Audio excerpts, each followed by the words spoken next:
Hell of a game, my brother, my Mhm. guy, my comrade, my battle angel. James That's Bo Nix, right? proclaimed. No, James proclaimed with gripping Bo Nix's hands, his eyes unnervingly wide, sparkling with a manic energy that suggests he was shooting on the edge of a gospel choir solo. Okay. You bring an unspeakable honor to that horsey on your helmet. Majestic and divine.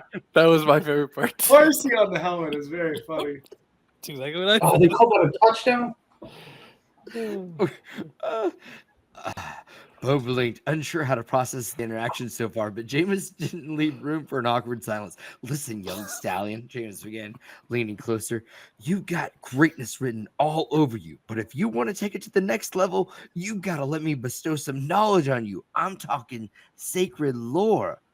Oh, God, that would be amazing, Bo said, cautiously intrigued. Jameis took a deep breath. First off, stop blinking. I learned earlier in my career. I used to squint. Big mistake. Now, wide eyes. Unbroken stare. Look into your receiver's soul. Make him feel seen. Make him feel loved. Make him feel God. When your eyes are so dry, all they're seeing is darkness. That's God telling you it's not working. Right. Keep my eyes on the prize. Got it, Bo said, nodding along. Second, you look scared throwing the ball tonight. That's mental shackles, my guy. You got to embrace the chaos. You think Picasso painted masterpieces without splashing some paint on the floor? Be the Picasso of turnovers, Bo. Tonight, I was the Michelangelo of turnovers. And that's why y'all lost the style battle. He jabbed his finger into Bo's chest pad for emphasis. In God's eyes, he don't care about turnovers. He could be anywhere in the earth watching Aurora Borealis, but he's here watching you throw. Make sure it's a completion. A catch is a catch, and a score is a score. Even if it's to the guy that showers in a different locker room. Bo, thoroughly confused, opened his mouth to reply to James, but he steamrolled onward. Pineapple juice, he said abruptly. On you at all times. Keep it in your socks, your pockets, wherever. Hydration through osmosis. Science hasn't caught up yet. But when it does, remember where you heard it. From me, from God. I'm learning a lot, we said nervously. Let's see for an escape. That's just an appetizer, my battle angel. James clapped his hands on Bo's shoulders, unsettling force. Now about the sidelines. You're too quiet. Your team doesn't want to hear the coaches. They want to hear you. You gotta squawk, my guy. Pick a bird call. Mine's the osprey.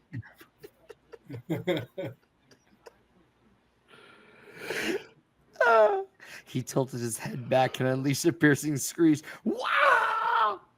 And it echoed across the field, drawing startled.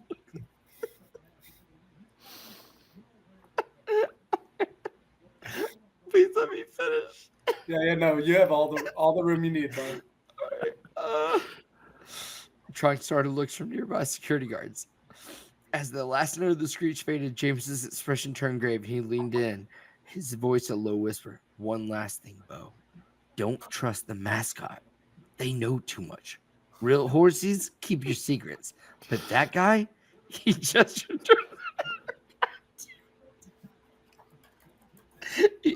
he gestured to the Broncos mascot. He's I'm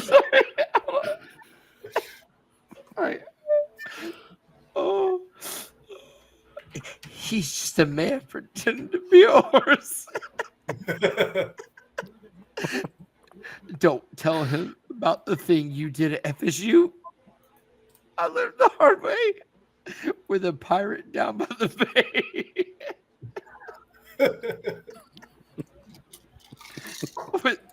Without another word, Jameis spun on his heel and strode off into the night, leaving Bo standing and stunned, unsure if he had just been blessed, cursed, or recruited into a cult. Holy shit. Excellent. I liked your osprey call. That was good. It was a good one. That's sunshine. There's Danny. There's Andy. My name is Matt. This is the single leg parlay college playoff preview. So let's drink some alcohol. What do you say? Oh, I need Cheers, to go boys. get some alcohol. I just got rid of my baby. So I want to talk holiday cookies really quick. I think it's a really important discussion to lead a podcast off with. I know Danny is a big fan of Christmas cookies. Is there a better season? I have one in mind that I like the cookies maybe a little bit better, but they're like real bad cookies for you. Is there a better season than Christmas cookies? No, Christmas cookies are the best. Cookies are the best dessert, outside of ice cream, of course. But cookies are the best dessert, and Christmas you get all the varieties. It's the best. What are the varieties? I feel like I get gingerbread cookies suck. Can we just like come into consensus? Are you guys gingerbread fans? I guess I have a love-hate relationship. Sometimes I really dig gingerbread cookies, but sometimes I vehemently hate them. I don't know what If you it is. have you have a batch of 40 gingerbread cookies and that's your only cookie for a couple days, you're gonna get sick of gingerbread cookies. But Yeah. if you have a variety of cookies and you get to mix in a gingerbread, you're gonna love that gingerbread cookie. No one else has cookie thoughts. I was gonna say Easter cookies with Easter the cookies. the ones that are like that thick sugar, and they always put like that like thick layer icing, and when you bite, it actually hurts your teeth. Like you can feel them melting.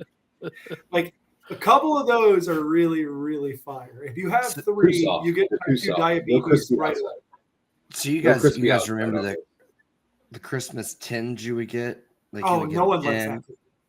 and no way. I mean, like they're full of different cookies. Like you can't just hate all of them. They have No, one in they're- there that kind of looks like a pretzel, and I liked that faux pretzel cookie. I mean, it reminds me of a knot that I do when I'm crocheting, where I take the over, under. Yeah, you got very good at crocheting. Are you talking about the blue tin that only has needles and like bric-a-brac from around the house? It's like a junk drawer because that's what it always becomes for every like old woman that has that blue tin. yeah. I'm talking about that blue tin. But Fuck those cookies. It's got like cupcake things in there, and each cupcake holder's got a different cookie. They're all sugar cookies, and they're all good. But So I know Danny's my stance. favorite cookie is my mom makes these. They're called Oreo balls. Basically, you take Oreo cookies and you mash them up and you mix a bunch of other ingredients Sounds and you fun. dip them in fudge. It's like cream cheese and more sugar. I don't know what Oh all my they put in there, but gosh. it's fucking That's delicious. exactly So what it's like Oreos need.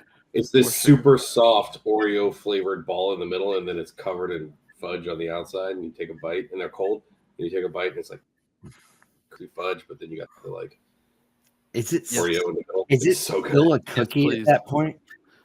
Yeah, it's definitely still a cookie. I mean, because that sounds pretty amazing. Never had one. I mean, what would you call it other than a cookie? It's not like a. It's A Oreo cupcake? cookies. It's not a cupcake. It's not a cake. You It's said a it was like ball. it was like a ball. Cookie? It's a I ball. don't know. Maybe I'll call it a Whopper. Yeah. I mean, it's not candy, right? Unless you're gonna call that Oreo concoction she makes nougat. So Ooh, she we gotta needs push it. Oreo nougat. Yeah, I think that might be it. Well, All right, maybe it's candy. Either way, it's this is an fucking great. important conversation. Do you consider the toffee cookies to be candy, even if they have like a little crust on the bottom, or are those candy? I don't know what a toffee cookie is. Like Yeah, I know what same. toffee is, but is there like a toffee cookie, or is this something that's homemade? I mean, I have some here right now. It's homemade, and it looks like a pecan pie, but instead of like the mushy part of the pecan pie, there's like toffee, and then there's pecans stuck to the top. That's like a holiday bark. I would put it in the same category as like a Bark? Christmas bark. Yeah, Okay. I fucking Trader Joe's has this dark chocolate holiday bark. I fucks with it real hard. I'm gonna lose my foot if I keep eating it, but it is out of this fucking world. It is excellent. So what defines a cookie then? That's a good question. I think it needs what is a cookie even made of? Like crispy flour? Is that what it is? Like how do you make a cookie? Like I mean, a traditional cookie There is has to like be- flour, eggs, salt, baking soda, sugar, and then you can add other things to make it a cookie. I think there has to be dough involved. And If there's butter. no dough, it can't be a cookie. Sure. Okay. And the dough has to be cooked afterward? Because I would say Yeah. those Oreo balls, my mom turns Oreo cookies into a dough and then rolls them up into balls and covers them in fudge. It's almost more like a cake pop. That's not bad, but I feel like a cake pop has to have cake in it. Oh, for sure. For sure. I'm not saying it is a cake pop, but Yeah. it's like It is. A It's cookie- a lot like a cake cookie pop. pop. It's a lot like a much better cake pop. Way more rich. cookie pop or an Ooh. Oreo pop. This is a funny thing about the cookie exchange that my mom would hate for me to tell publicly, but nobody listens, so it doesn't matter. All right, so we're at the cookie exchange, and my mom, like, everybody's eating each other's cookies, and then they vote, and somebody wins, and they get surprised. It's kind of fun. But so my mom sees somebody biting into her cookie. She doesn't know it's her cookie, but they're standing there talking, and she goes, "Ooh, that's way too rich," and puts hers down. And the cookies this lady made had no sugar in them. They were the worst cookies. Anyways, they were called eggnog cookies. They were supposed to be kind of like not a ginger snap, a snickerdoodle, but it was supposed to taste like eggnog, and they tasted kind of like eggnog, but like it was mostly just like dry flour is what you were eating. And that lady said that my mom's cookies that everybody loved were too rich. They were a cracker at that point. It made me laugh. Yeah. It was kind of like a cinnamony, eggy cracker. It was bad. Oh, sounds fucking eggnog. Sounds- you know what That I'm saying? sounds chewy. That's what that sounds like. Yeah, so I Can't do confirm want or deny. I do want to raise a glass, everybody. So let's all grab our glasses. It's holiday season. I think it's really important. When someone becomes 21 in American culture, like we all know, we all drink together, and it's a really, really big deal, and we all celebrate it. So I think I would be dismayed if I didn't celebrate a big 21st to the University of Miami. It's for the 21st year, not winning a conference title. So to Miami on your 21st birthday. Cheers. I mean, hopefully we don't pull an FSU and go. We're 10-2 this year or something. We what were you 11-1 last year, and then you ended up 500 on average over last year and this year. We were 13-1, thank you. So I think we were 2 games better than 5. That one has an asterisk next to it. Yeah, that Georgia game doesn't count. That shit is fake news. Fake news, as I would say. But yes, that's fair enough. We did not play very good football this year. That's why Chris picked up crochet. Chris doesn't even care about football anymore. He's a crochet man. It took a lot of meditation, but I found a way. I picked up youth soccer and youth basketball, so I don't really have time for football anymore either. But Fair enough. Speaking of bad records, now that the regular season is over, if we can take a minute and sort of look back at our records over this past year, we had some ups and downs, if you will.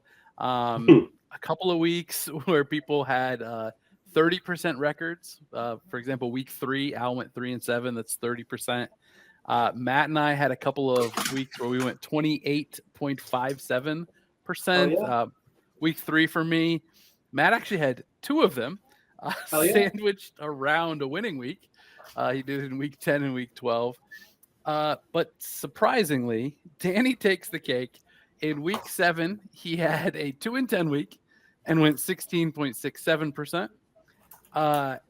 But he also had the 2 highest weeks. So Danny kind of uneven. Ups. The ups were high. just like Florida State, The mountain peaks were, but there were some valleys there too, man. That was rough. Yeah, I had a tough closeout to the season. I think weeks 7 through 10, I was pretty bad. Week 6 through 10, but I had a great start. Weeks 0 through 4, I was on fire. I do think it's important while we talk about the bad because it's really funny. Everyone here finished above 500. Yep. Right? You go listen to some of these popular podcasts. Let's say Cover 3, for example, where most of them finished well below 500.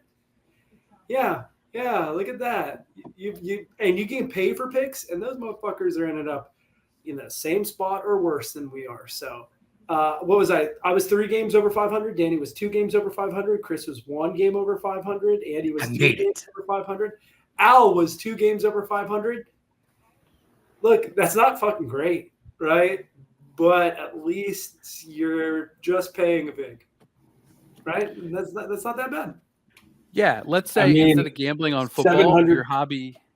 Go ahead, Dan.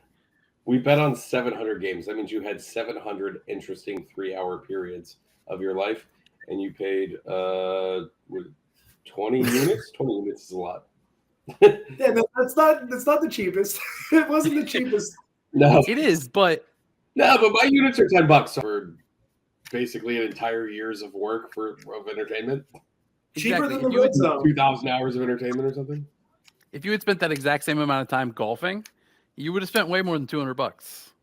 That Right? exactly true. Like, or going to the movies or whatever. I spend $200 on balls Fishing. every time I go. So Exactly. $200 for an entire season of entertainment is it's pretty good. Especially if you add in Yeah, our it's last good. 2 years. oh So yeah, I mean, way up. Well, you guys are. As a group, we win and lose as a group, Daniel. Okay. Does anybody have a problem with Travis Hunter winning the Heisman? I do. I'm good with it. No. I'm interested to hear Danny's. Danny, would you rather me do the pro and then you can con, or you con and I pro? Well, my con isn't so much a con of Travis Hunter; it's just pro a different player. Are you pro the Boise State guy? Ashton Genty, yeah. So Ashton Genty, if you only look at his yards after contact this season, he would have been the leading rusher, second leading rusher in the NCAA, only behind himself.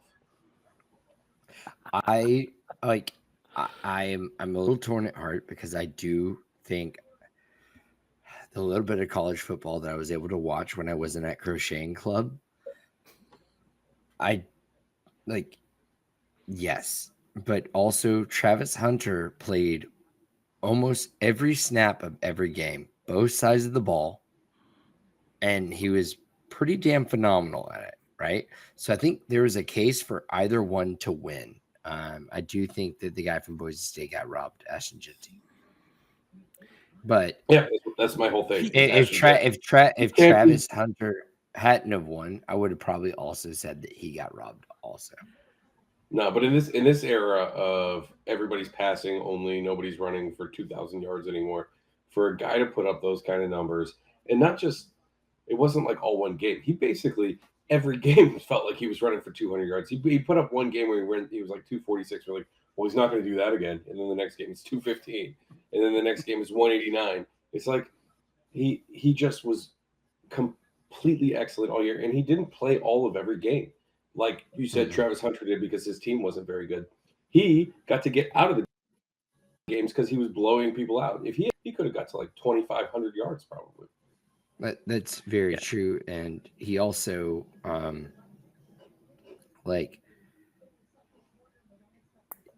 aside from, I don't know, he obviously set records. He set records. And, he beat out 2009 Heisman the Heisman running back, Mark Ingram. He blew his stats out of the water. Yeah. The problem is nobody was going to beat Travis Hunter because Travis Hunter is basically a BOGO sale. He's buy one, get one free. You get two players for the price of one. And Juan Soto would beat him. Come on, you guys get the joke. Yeah. Did you guys talk about how close? Because Ohtani was buy one, get one with 2 for 1, and Juan Soto beat his contract? Come on. That was funnier than you guys let on. We gave a polite smile. Yeah. We did our job. Did you guys talk about how close the vote was? It was astonishingly close. I thought the betting odds were heavily for Travis Hunter, minus 500. But he was only 50 votes or 50 points. Genty was only 50 They points do it by behind. points, but first and second place votes are worth the same amount. So if you look at the actual votes, Travis Hunter got way more first place votes, and he got basically all the second place votes. And Travis Hunter didn't get as many second place votes, so that's why it looked close for the points. But he got the vast majority of the first place votes. Anyone else? Votes or something. Anyone else surprised that Dylan Gabriel was third? Look, I understand like a perfect record is really good, but you're gonna tell me that he had a better season than Cam Ward. I understand he's been really friggin' good, but come the hell on. Like, and I am not a Miami fan, but got eyeballs. It's just Syracuse and Georgia Tech disrespect. That's all. It's disrespect to the ACC. You know what? You always said it. The ACC is going to ACC, and my God, it ACC'd hard this year. The ACC'd so hard this year. Clemson's in the playoffs again. Putting Clemson with 3 losses in the playoffs, that's so ACC. It couldn't be more ACC than that. It's the most ACC. You guys want to talk about – oh, go ahead. No, that's a great transition into the playoff, right? Like who made the playoff? Do we have a problem with Clemson? Do they need to change the rule where it's not the top 5 conference winners? No, fuck that. I mean, I think you play the whole season. This is like American sports, right? So you play yourself into a playoff. This isn't like Premier League or some shit where like you automatically win because you have the best record or have the most points. It's a matter of there's a playoff, and if they won the playoff to represent the conference, they should be in. I'm so happy SMU got in, though, because I know that game was real dodgy at first, but SMU looked good down the stretch against a Clemson team. And one loss going into an ACC title game, they handled their business. They lost to BYU, who was, all things considered, pretty good all season. I know their strength of record wasn't particularly good, but I think they got it right. Like, you got to honor that. Like, if they had 3 losses, sure. The Miami case of having 2 losses before the playoffs was just a situation of you lost too close to the end kind of thing. And if they got in a conference title game, I think it would have been totally different. But who had Arizona State and Boise getting byes before the season? Unbelievable. No. Arizona State is so fun. I bet they're under a 4.5 wins. That was one of my favorite bets. And here's a little aside. Kenny Dillingham, the head coach, was the offensive coordinator at Florida State when we were really rolling, right? Alex Atkins took over last year. That team was so formidable it didn't matter. When you clearly see like a coaching difference between Kenny Dillingham and Alex Atkins. When he took this Arizona State team that's on probation, like they got penalized scholarships, and they're kicking ass. I'm really, really happy. I'm rooting Arizona State hard. Forks up, is that what they do? Something like I think it's a shocker. I think they do the shocker, and it's forks up. So I'm full forks up. So I'm actually not surprised at all. I think when we said this before, it's at least going to be. I was joking, saying like it'll be 6 SEC and 6 Big Ten teams. Each of them got 3 in, and I can't really make a good argument against either of them. The ACC got 2. That doesn't really hurt my feelings at all. Or no, the SEC got 4 in or 3 in. SEC. 3. Yeah, like they got Georgia, Tennessee, Texas. Texas. Yeah, okay. Yeah, and Notre Dame's basically an ACC team, so we really got 3 teams in. Hell yeah, we did. I'm going to claim that one too. You're right. You're absolutely right. So can I be selfish for a minute and talk about my team? Yeah, hell yeah. So I think I texted you guys a couple of weeks ago and said I'm almost glad that we lost to Minnesota and got that 3rd loss, because if we only had 2 losses and they would have been to Oregon and Penn State, I would have been mad that we didn't get in. Whereas now with 3 losses, like we were never going to get in. But as I look at it, even if we only had those 2 losses, I don't think we get in. Like, who are you kicking out to get Illinois in if they're 10-2 with losses to Oregon and Penn State? Well, what happened, Clemson winning really fucked that scenario, this hypothetical scenario, because Clemson had no business being in there. And I think it's awesome that they're in there. No, they really wanted to put Alabama in. They really wanted to put it. They wanted Alabama in so bad, and Alabama's not that good. Honestly, if you stack Alabama and Miami up, I feel so good about Miami winning that game. It's crazy. I really wanted that to be our bowl game. I don't know why we're not playing Alabama in a bowl game. That seemed like a perfect matchup. Everybody would have loved to have this. Like, we had this argument for basically 2 weeks on whether Alabama or Miami should get in before the conference championship and after the conference championship. and neither of us got in. It was perfect setup for a bowl game, and we're in the Pop-Tart Bowl versus. I don't even know. At the I'm worst pretty excited stadium about in America, Camping World Stadium. I'm gonna put that on blast. That place is awful. The parking there is like non-existent. You're parking at like a Parking's loose. so bad. It's It's awful. Iowa State. Big 12 runner-up and ACC runner-up in that scenario. It's a good game.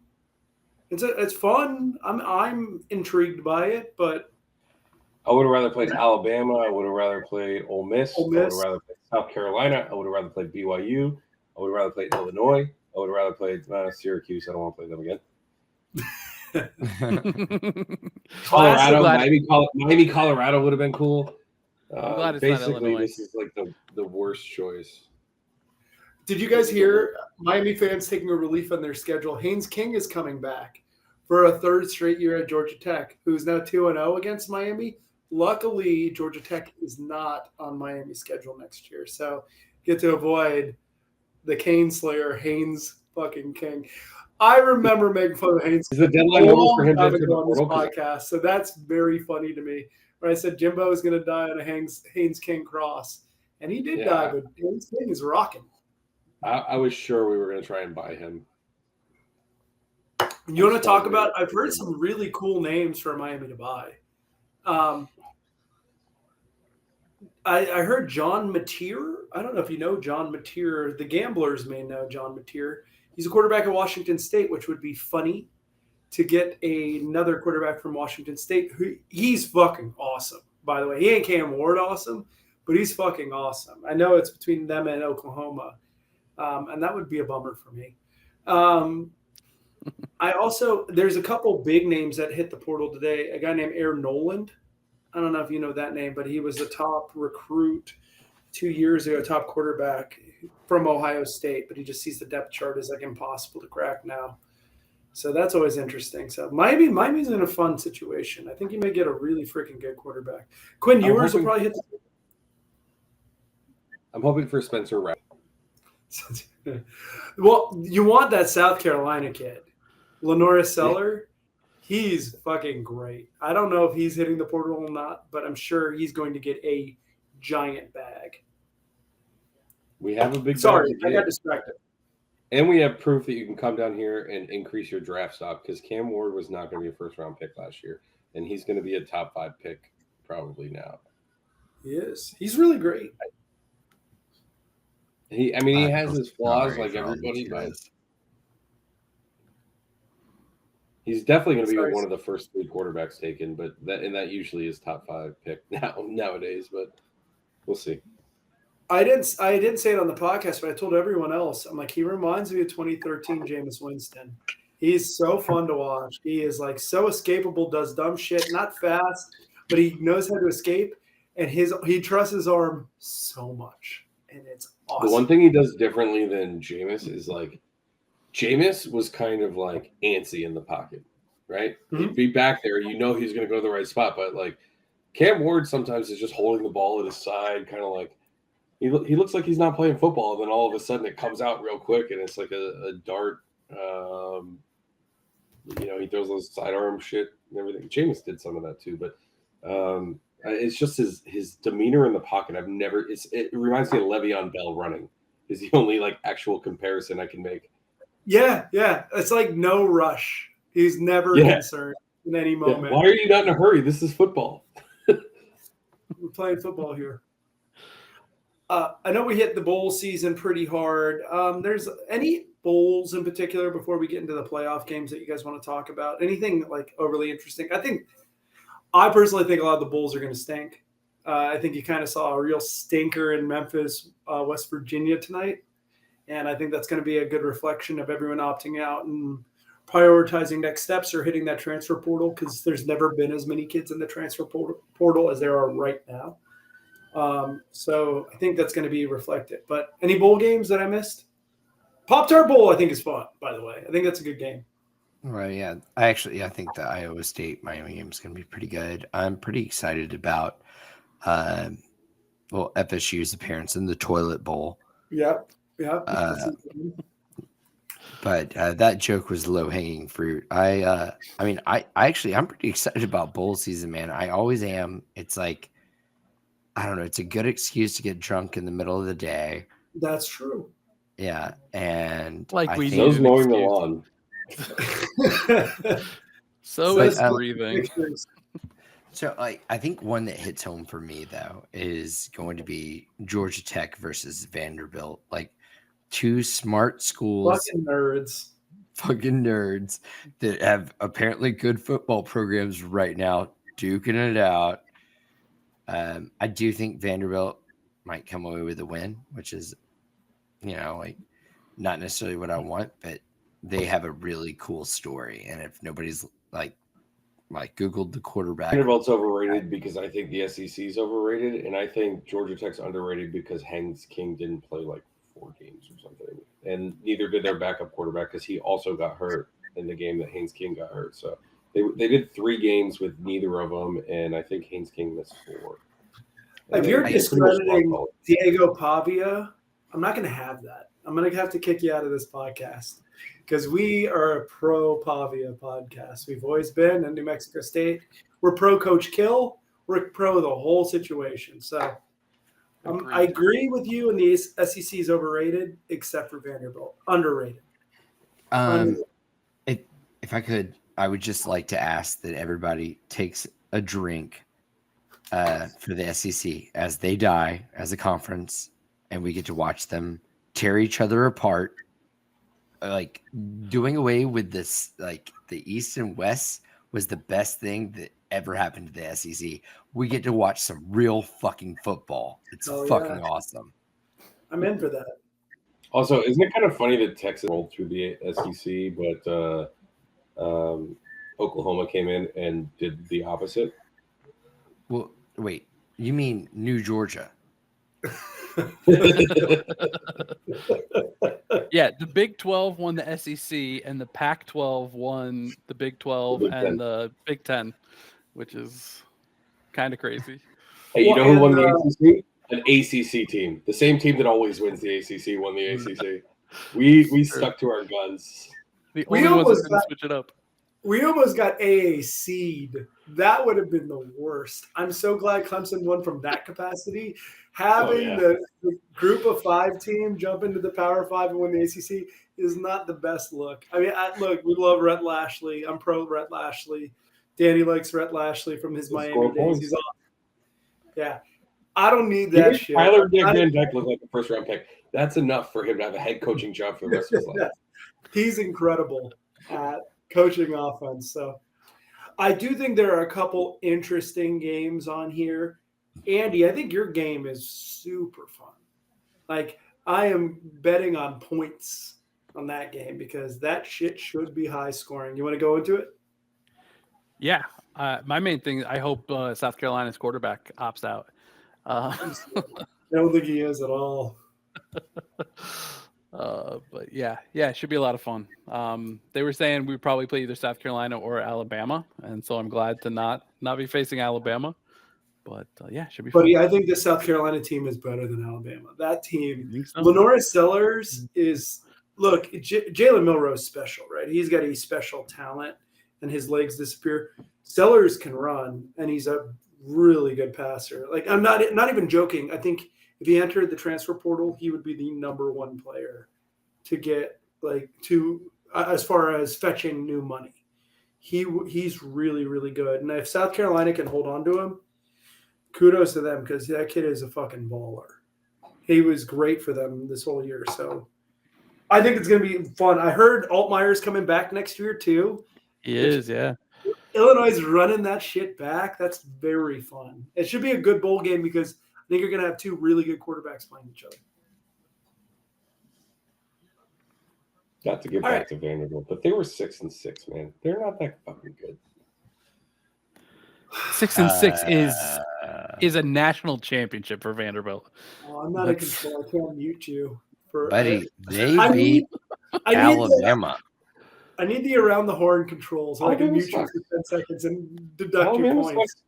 I have Bobby the only ability to threw mute for him. 2,133 yards. He only Yeah. What's that, Danny? I'm sorry, we can't hear you. Huh? We are pro Pavia, pro Coach Kill. We've always been Uncle Coach, Uncle Kill. When's the last time Vanderbilt had 6 wins?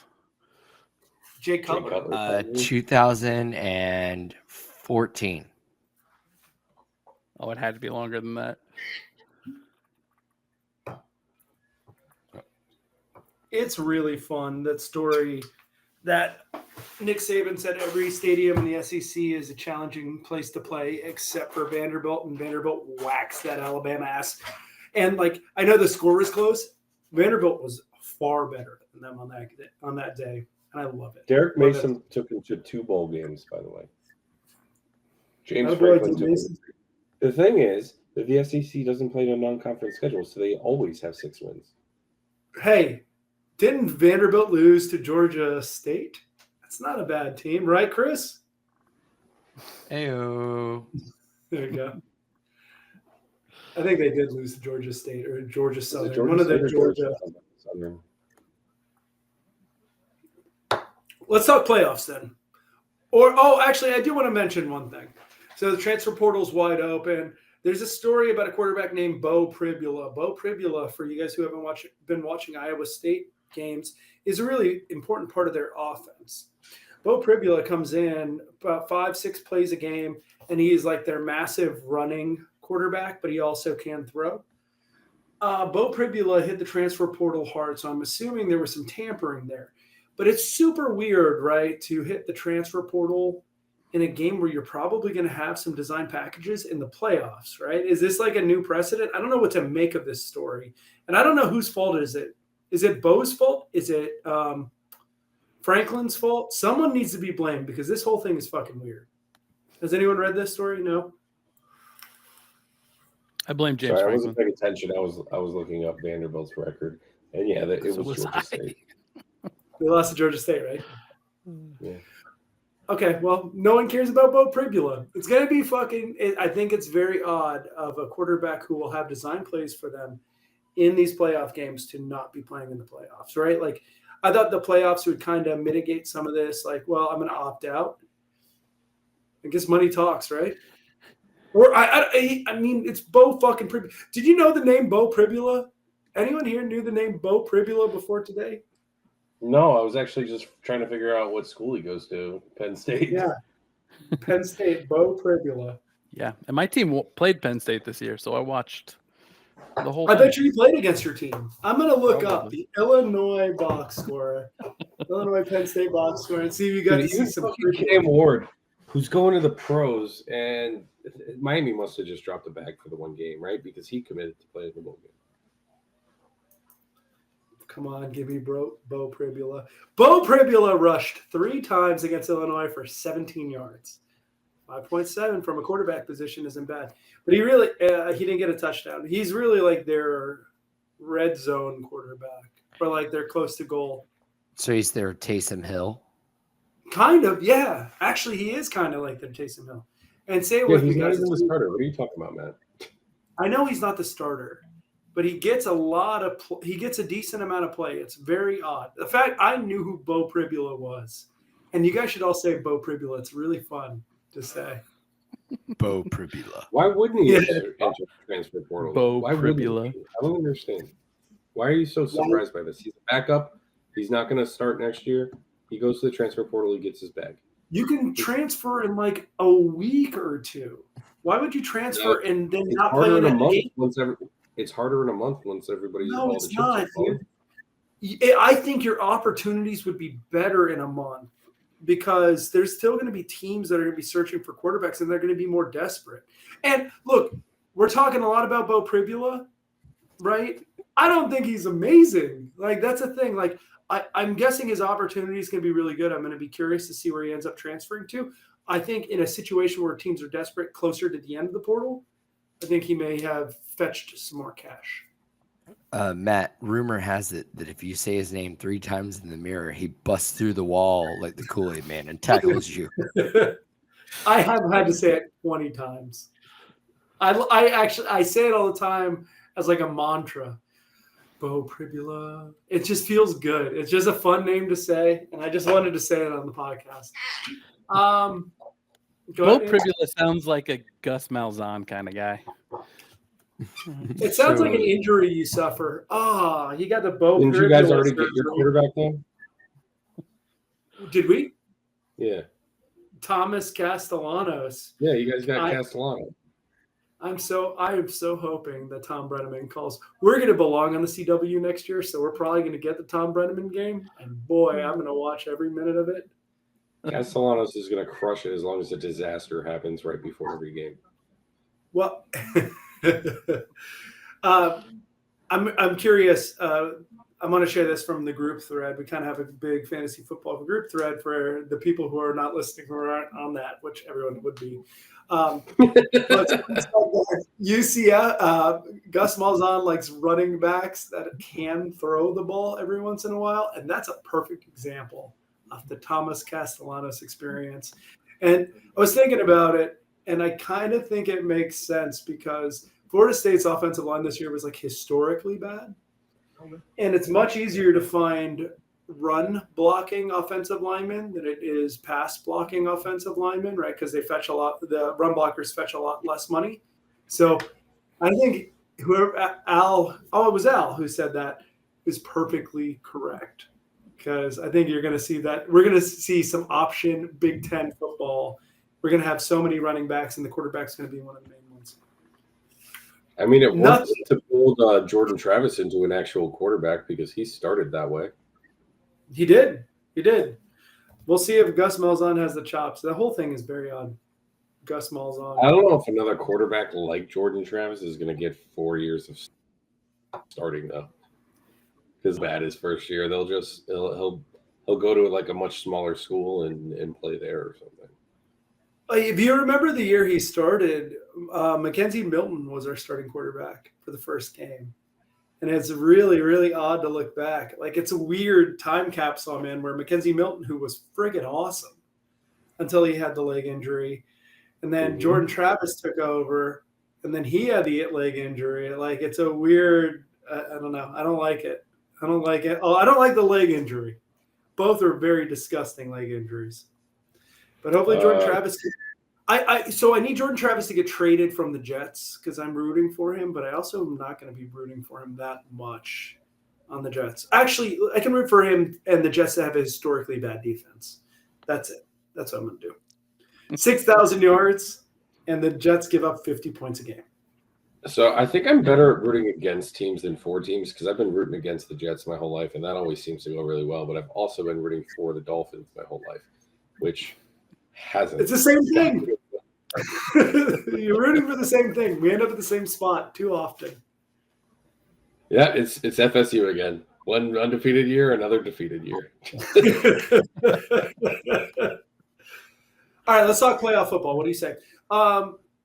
I'm going to open up the floor and just ask Andy a pointed question. What game interests you the most this weekend of the playoff games? That's a great question. Probably SMU Penn State. Really? Okay. Yeah, I think noon on Happy. So I think SMU's super lucky it's a noon game, right? Number one, Penn State at home at night is a tough environment, especially for a team from Dallas. They're from Dallas, right? That weather could be fucking dodgy as the night goes on, right? And for a high-powered offense, I think you really dodged a bullet there playing at noon. But what are you most excited about it? I just feel like it's a good matchup of a high-powered offense with a high-powered defense, right? Like that's going to be a really interesting matchup. Penn State's really good at defense, but SMU's really good at offense. So just to kind of see how that plays out should be interesting. Yeah, it's the opposite of that movable object. It's I don't even remember the joke now, but my favorite one of the weekend is Clemson, Texas. Not that I have a big ass orange name. Yeah, it's gonna be a game. It's like two giant schools, two giant fan bases. Texas has stars, right, and they're going to be playing. Clemson has a shockingly good defense for how bad they were this season. I still think that quarterback that Matt thinks is a pro is just not good enough. And I think Texas. I changed my position. I was wrong. Cade Klubnik is not good enough to be a pro. Yeah. So I think Texas, and you're basically playing the right to play Arizona State, which either of these teams could beat Arizona State. So you're kind of looking at a team that's going to be playing Oregon in the Final Four, which we're not allowed to call it the Final Four, right? Because that's patented for basketball. The But future by the NCAA, right? Like, I bet you they have Final Four coming. I do want to talk about that. I think that's an interesting point you bring up, Danny. An interesting point for Penn State too. And going back to the Bo Pribula stance, you get to face Boise State next, and Boise State has the worst odds. So both of those games have a giant impact and a giant likelihood that you'll end up in the Final Four, where the other two sides are much more competitive, a little more challenging as you progress, especially for the first round. You know. So you think of Boise State as a running team, right? So let's say SMU upsets Penn State here, and they get in that game, and you're like, oh, we can run the ball and keep them off the field, but like that's not the way it's going to work because Ashton Jeanty is going to run for 300 yards, and it's going to be like the fastest touchdowns you've ever seen, and then SMU is going to have to go down the field on Boise State. So that would be an interesting game. Penn State, I think, would roll them. I do too. I think Penn State would be a nightmare for Boise State. So let's talk about some of the spreads and games. So SMU Penn State 8.5 and total at 54. Andy, do you have any leans? Sunshine, do you have any leans on either of those numbers? Let me open this up. I would probably take the points with SMU. Don't love the situation. I don't love any of the bets in that game. But if I had to take a side, I'd probably take SMU. Just because I do believe that SMU has the fight to get back in the game. Sonny? I'm going to say this might sound dumb to everyone, but so at the odds that I'm currently looking at, right, I got like I would take the points with Clemson, Tennessee, and SMU. Ooh, a little points parlay. Yeah. And I mean, like, I haven't really thought about Notre Dame, Indiana, and I don't think anybody will mention them down the road either. But like, that might be the one that I wouldn't do. But I think that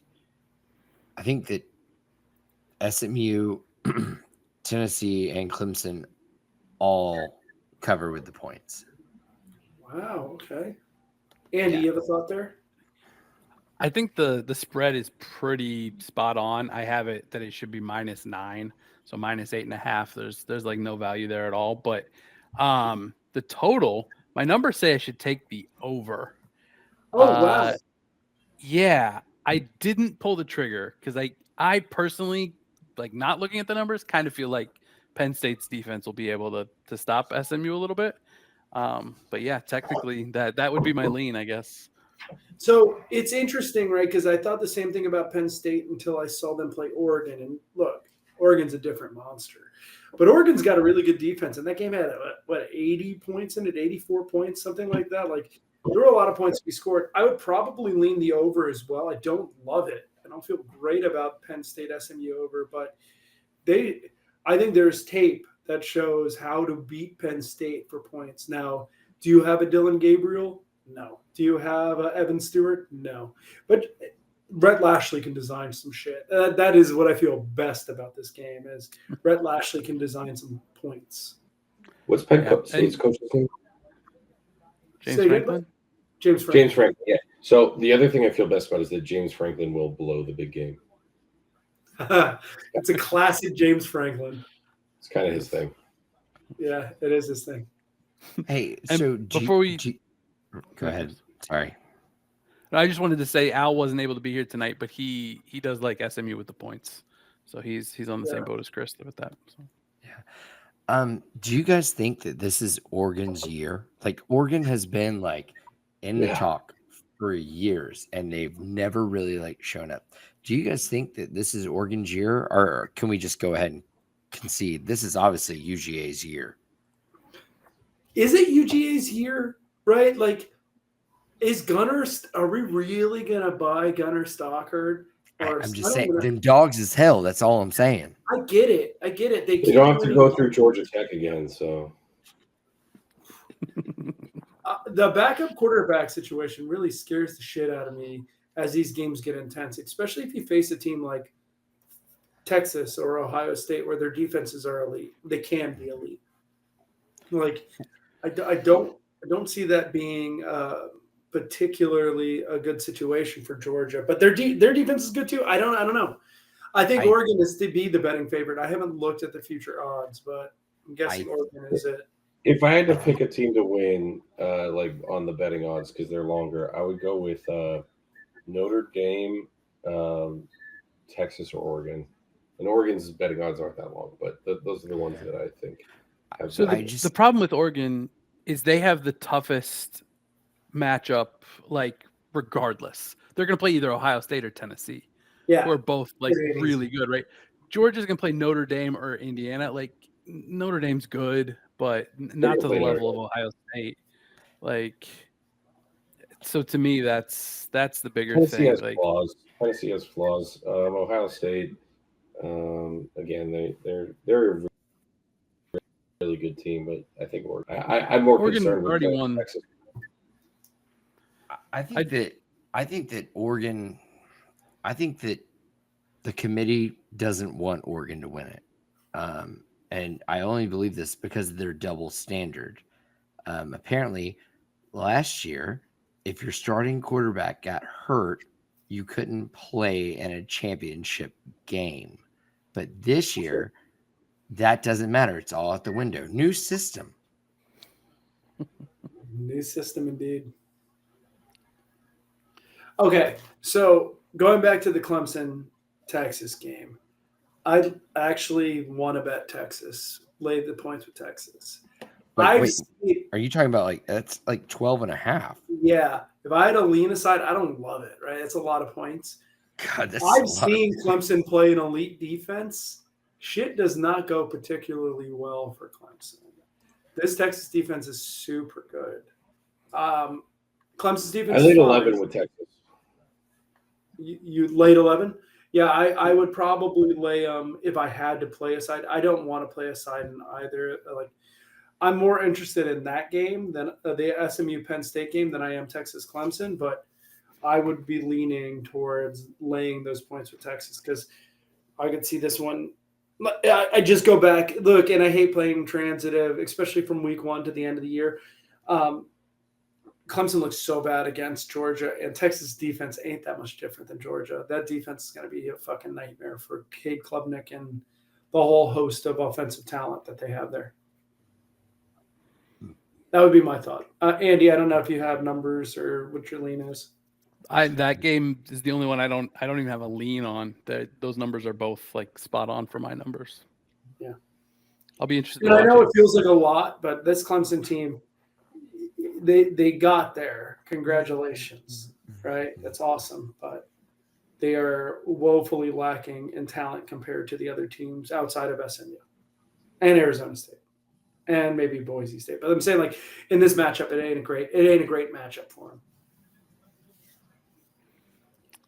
All right, let's talk the other two real quick. Tennessee, Ohio State. Super fun, right? Really high flashing. I think Iamaleava is playing. And I know he was hurt for a good portion of the year, but I think he will be back. Really fucking fun defensive matchup, too. What's the total in that game? 48? 46. 46. Damn, that is a low-ass total. Anyone have any thoughts on that game? All right, it's not even showing up in my available bet, so I 46.5 on Hard Rock, by the way. 46.5. Mm-hmm. It's low because of the weather. It's going to be pretty nasty, I think, because that's the evening game. Like, there's another one after it, but that's the late game. It's 8 p.m. Saturday at 8. 8 p.m. at Saturday in a lovely, balmy Columbus, Ohio. But I do like Tennessee there, right, Chris? If I had to pick a side, I'd probably play especially if there's a hook. Kind of like Tennessee plus 7.5. That would be my lean on that one. I'd probably lean under too. I know that's 46.5 spot. No, I mean, I think Tennessee with the points is the pick for me. And I just think that for some reason I'm not high on Ohio State this season. I know, shame on me. Their defense is good. Tennessee's defense is like equal, or not equal, but they have some really fucking great players on that defensive side too. I mean, I think the spread reflects that. Yeah. Well, I mean, like if you just look at it, right? If you look at Tennessee, they're 10-2 on the season, right? With their losses coming to Arkansas, that's a hiccup. But their biggest loss was to them dogs, man. And them dogs is hell. That's what I'm telling you. Them dogs is hell. Thank you. Thank you for that input. What was the score of that game? It was 31-17. Like I said, them dogs is hell. 48 points. I did lay the 7.5 with Ohio State, even though it was like right on my number. It was like minus 105 instead of minus 110. So I was like, oh, I'm leaning that way. 7.5 is the right thing. Yeah, I like that. Andy, any thoughts on this? I like the under, mainly because of the weather. It's going to be cold and windy. So even though it's low, we love going under low totals. Buddy, you just inspired me. I'm doing it. I'm joining with you. I wish it was lower. I wish it was 38.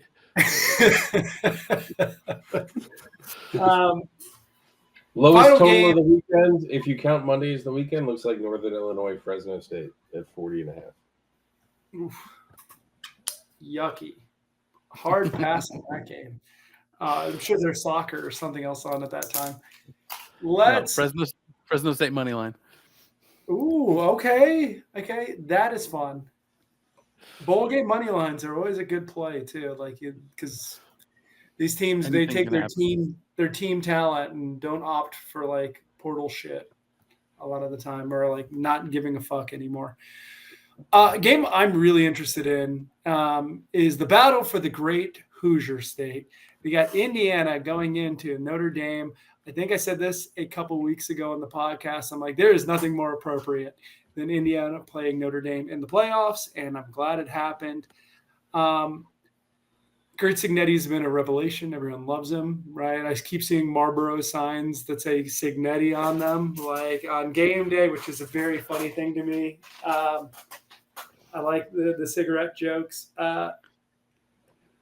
I don't know how I feel about this game. I for my money, I think Notre Dame's been playing the best football over the last 4 weeks as anyone. Like they've been fucking dominant in every game. The USC game was closer than the spread or the total indicated because they had a bunch of pick sixes, but they were still. I never was worried about Notre Dame winning that game, especially even going to Los Angeles. So I would probably, if it's got a hook, I'd probably take Indiana, but I don't love doing that at all. Yeah, so I was very disappointed in Indiana this year because, as our longtime listener knows, we like to give out awards on this show. And I really wanted to give out an award that was the signature win, but spelled CIG for Cignetti. That's a good one. Thank you. Thank you. It doesn't really work in audio. That's more of a written joke. But, they never really got that signature win. Obviously, they had a great season. But most of the teams that they beat Charlotte, they beat Northwestern, they beat Maryland, Nebraska, right? Like they beat Michigan, but Michigan was bad this year. Their one chance for a signature win was Ohio State, and that's the game they lost. So, but this will be a signature win if they beat Notre Dame. Yeah, and I feel like this will be. Is it really a signature win if you beat a team that lost to Northern Illinois?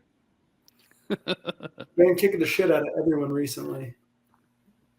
Their schedules. I can't argue with that. I mean, they played Florida State and it was 52-3. So, well, that not even that win. That win doesn't count, right? That was about as bad as I've ever felt as a Florida State fan watching football. That game and then their last 5 games were Navy, Florida State, Virginia, Army, and USC. So kicking the shit out of everybody. Are we talking bad about the forces now? You talk about bad about Danny hates the Hobby troops. Lobby. Talk bad about the troops. I don't like your vibe tonight. He's a dirty communist. It is. I don't like anything you say. Well, fuck the healthcare Danny, system. What's that guy's name? what did you do here, Danny? Italian kid. I laid it with Notre Dame. I get that. Sonny, you have a thought? I'm gonna follow Danny on this one. Yeah. It looks like the SIG has hit the butt a little bit, right? We got to flick that bad boy out because I think this is a much bigger situation than we were expecting, especially for Indiana, because like this is as good as it's going to get. I'm glad Kurt Cignetti got his money, right? And he did a really good job of getting all his transfers from JMU, I think, or wherever he was coaching last year, bringing them in and running the same system, and it worked really well. Godspeed going forward, bud. If they start committing the NIL money, you may be competitive. If they don't, I think this is about as good as it's going to get for you. So I do think Notre Dame wins. I don't know about the spread. It's got a hook. I may take all the hooks except for Texas. I lean that way. I'm probably not going to bet it. The bet I actually made, and of the playoff games, this is my strongest lean is the over 51. It'll be fun. I will throw this out there that while Notre Dame's defense has been pretty good, Riley Leonard has been a pretty solid dual threat quarterback this year. He's good. Ran like 15 touchdowns. He threw for a bunch too. I just think he's going to be the best player that has a chance to affect the game there. Yeah, I think I agree with you, Danny. I think a lot of people are taking a lot of stock in the Northern Illinois loss, and it was a fucking terrible loss. But they have played so much better as of late. They've been kicking the crap out of everyone. Like Navy and Army on national television was not a great look for America, but Notre Dame hates the troops. Clearly they hate the troops. Clearly they did it in prime time. These troops. Curtis Rourke with Indiana is just he's not quite as good as Riley Leonard. So I think that the quarterbacks tend to make a name for themselves in these bowl games. Curtis Rourke's like a straight pocket passer, cannot really move out of the pocket. So I'm just not really expecting it from him in this game. I do think it's important to note that Curtis Rourke was in the Heisman running, but I agree with you. I think Riley Leonard is better. I know people may hear that, or a person may hear that and be like, Curtis Rourke was in like the Heisman top 10. Don't matter. It's going to be a different game to lean on. And if I'm wrong, I'm going to be wildly entertained. I hope. I think Notre Dame's going to run the ball in every capacity with everybody who can run the ball. And I think they'll be effective at it.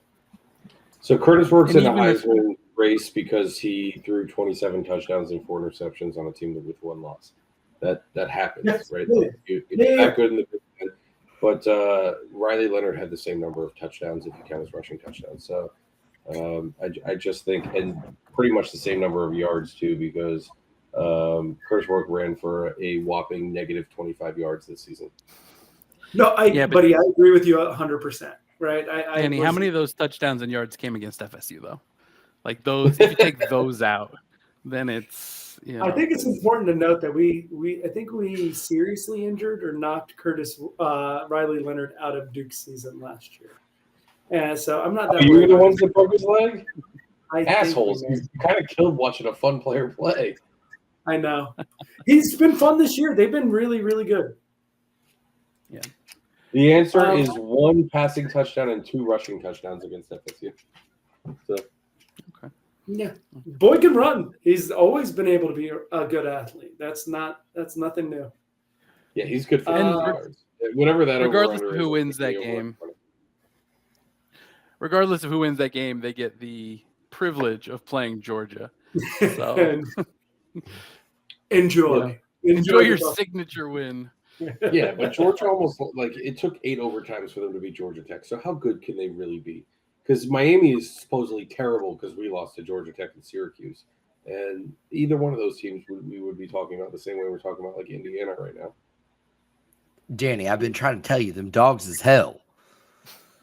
Them dogs is hell indeed. Them dogs is hell. I think we did it. I think we're good, right? Yeah.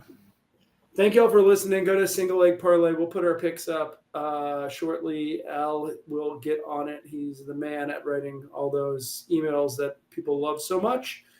Hit the subscribe button. Put your email address so we can send money right in your inbox. Everyone likes money, right? And then we'll catch you next time. We'll talk about the next round. We'll talk about the NFL. Oh, hey, Danny, you had something on the way out? Oh no, just West Virginia is like they're down 12, so and I have 5.5, so a touchdown here would matter. And That wouldn't matter. oh, it was defensive holding. Okay, so a guy almost made a one-handed catch in the end zone, and I got sad. But I You got turned it this. off when they were down by like 20, but I'll put it back on. Thank you. yeah, I'm gonna watch the rest of this game. Maybe We'll I give should you leave some it- NFL leave it. content sometime soon. Probably going into the playoffs. We'll recap and be here for you. Cheers. Cheers. Cheers, everyone. Cheers. Well done, boys. Thanks for listening to the newly rebranded Single Leg Parlay podcast. Visit our website at www.singlelegparlay.com, where you can read more of our thoughts, as well as subscribing to our newsletter to have our picks delivered straight to your inbox each week. And don't forget to follow Single Leg Parlay on all of your favorite social media platforms. Cheers!